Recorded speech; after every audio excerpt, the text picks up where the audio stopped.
Welcome back after the break. چلتے ہیں news کے بقیہ حصے کی جانب.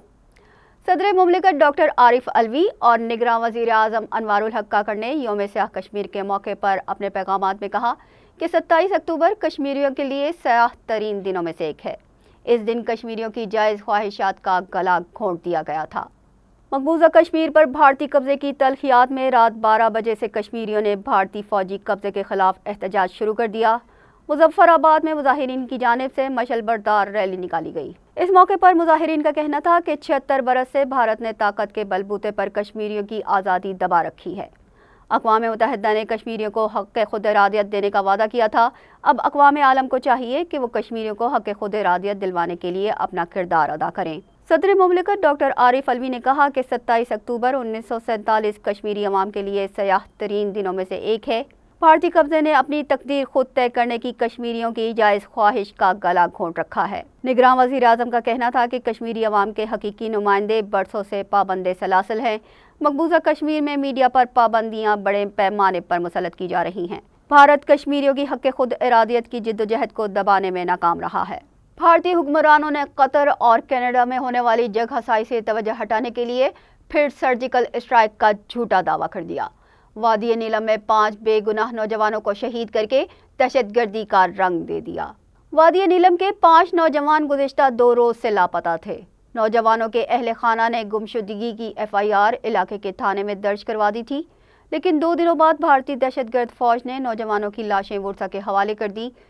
بھارتی حکومت کا دعویٰ تھا کہ یہ نوجوان حریت پسند تھے جنہیں مقابلے میں ہلاک کر دیا گیا، جبکہ ورثہ کا کہنا تھا کہ یہ نوجوان جڑی بوٹی کی تلاش میں جنگل میں تھے، جہاں سے اغوا کرنے کے بعد بھارتی فوجیوں نے انہیں قتل کر دیا. قتل کی اس واردات کو سرجیکل اسٹرائیک کا نام دے دیا گیا ہے. بحیرہ جنوبی چین کی فضا میں چینی جنگی طیارے امریکی B-52 بمبار طیاروں کے گرد پرواز کرتے رہے. چین بحیرہ جنوبی کے سمندر پر اپنے دعوے کے لیے اقدامات کر رہا ہے. چینی طیارہ امریکی B-52 بمبار طیارے کے گرد پرواز کرتے ہوئے 10 فٹ کی دوری تک آ گیا، جس پر امریکی طیارے نے انتباہ کا سگنل دیا، جسے چینی طیارے شینگینگ J-11 کے پائلٹ نے نظر انداز کر دیا اور امریکی طیارے کے اوپر، نیچے اور دائیں بائیں پرواز کرتا رہا. جبکہ چینی ترجمان کا کہنا ہے کہ ہمارا طیارہ اپنی سمندری حدود میں معمول کی پرواز پر تھا. بحیرہ جنوبی چین پر فلپائن اور چین کے درمیان تنازع ہے. چین کا موقف ہے کہ وہ اپنی سمندری حدود میں کسی قسم کی مداخلت برداشت نہیں کرے گا. امریکی F-16 طیاروں نے شام کے سرحدی علاقوں میں بمباری کر کے ایمونیشن ڈپو تباہ کر دیا. مشرق وسطی جنگ کے باعث امریکی لڑاکا طیارے خطے میں پرواز کر رہے ہیں. امریکی وزارت دفاع کے مطابق حالیہ حملے میں شام کے سرحدی علاقے کو نشانہ بنایا گیا، جس سے ایمونیشن ڈپو اور شامی طیاروں کا فیولنگ اسٹیشن تباہ ہو گیا. امریکہ آئندہ بھی اس طرح کے اہداف کو نشانہ بنائے گا، جبکہ شامی حکومت نے امریکی حملے کو عالمی قوانین کی خلاف ورزی قرار دیتے ہوئے کہا کہ اس کا حساب جلد لے لیا جائے گا. میکسیکو میں آنے والے طوفان اوٹس سے ایکاپلکو شہر کا انفراسٹرکچر تباہ ہو گیا. میکسیکن صدر کا کہنا ہے کہ اربوں ڈالر کا نقصان ہو چکا ہے.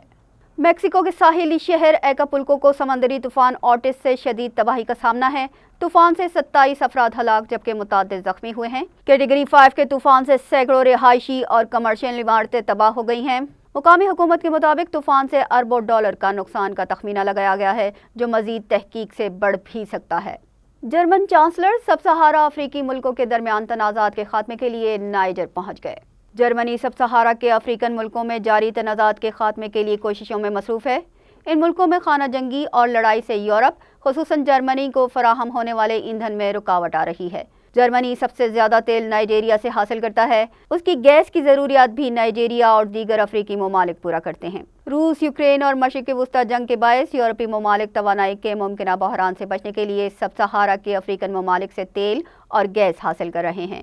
گزشتہ 2 سال میں جرمن چانسلر کا یہ تیسرا دورہ ہے. سلطان ابراہیم سلطان سکندر ملائیشیا کے نئے بادشاہ منتخب ہو گئے. ملائیشیا کے شاہی خاندان کے مطابق سلطان ابراہیم سلطان سکندر کو ملک کا نیا بادشاہ منتخب کر لیا گیا ہے. ملک کے بادشاہ کی حیثیت سے ان کی بادشاہت کا آغاز 31 جنوری سے ہوگا. اس سے قبل وہ جنوبی صوبہ ہور کے سلطان کی حیثیت سے خدمات انجام دے رہے تھے. انہیں سلطان میزان زین العابدین کی صدارت میں منعقد ہونے والے کانفرنس آف رولز کے 263ویں اجلاس میں 5 سال کے لیے بادشاہ منتخب کیا گیا ہے. موجودہ بادشاہ سلطان عبداللہ رعایت الدین المصطفیٰ کی مدت شاہی آئندہ سال 30 جنوری کو ختم ہو جائے گی. پاکستان کی سیمی فائنل تک رسائی اگر اور مگر کے درمیان آ گئی. ماہانہ ملینز لینے والے کھلاڑی کارکردگی میں صفر نظر آئے۔ جنوبی افریقہ کے ہاتھوں شکست کے بعد ورلڈ کپ کی تاریخ میں پہلی بار پاکستان کو مسلسل 4 میچز میں شکست کا سامنا کرنا پڑا ہے۔ ٹاپ آرڈر پھر ناکام رہا۔